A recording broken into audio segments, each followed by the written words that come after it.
notes and his legend. Martina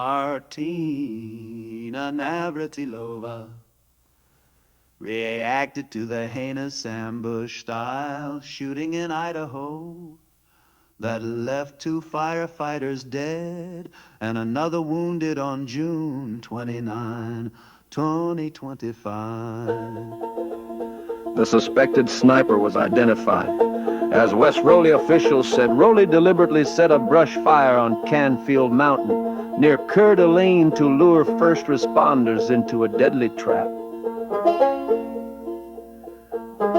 Our country is messed up.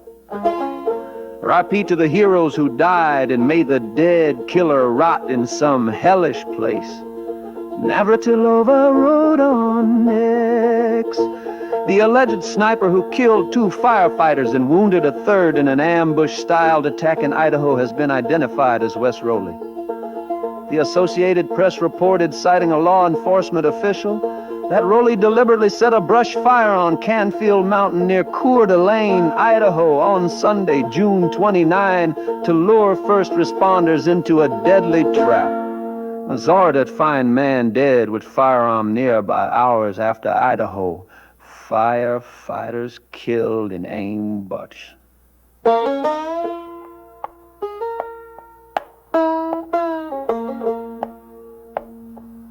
This brings me back to my days on the Hartford Fire Department in 1968. Of when this happened, Hartford residents reacted in various and sometimes violent ways to the assassination of Dr. Martin Luther King, Jr., who died 50 years ago in Memphis. By 10 p.m. on April 4, 1968, a few hours after his murder, a group of about 100 young African Americans had gathered at the corner of Main and Pavilion Streets in the city's north end. Hartford police in full riot gear arrived within the hour and used tear gas to break up the crowd, which had grown to 150 people, according to the Hartford Courant.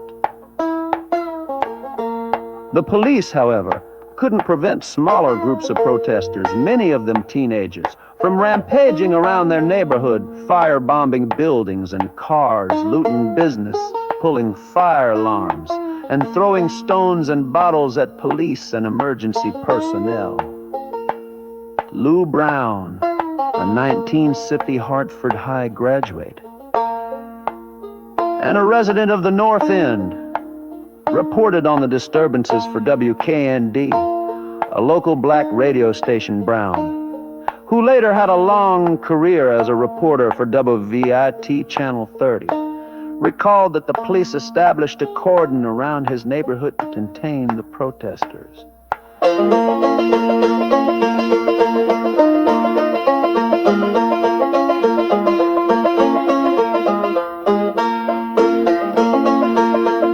The police literally said or implied that you can burn down what you want inside that perimeter, but you better not come past the line, he said. We were on a reservation and we didn't even realize it. We could only go so far. I can walk any part of the North End today and see the vacant lots where buildings were burned down. I know that the South Side of Hartford would not tolerate it. Thanks to the American Italians, they were ready. As we all Americans do not let the police stand down when this order is happening all over our beloved United States today. There were rocks thrown at Hartford, Connecticut firefighters as they responded to calls. At one point, they had stickers on their apparatus saying, "We fight fire, not people."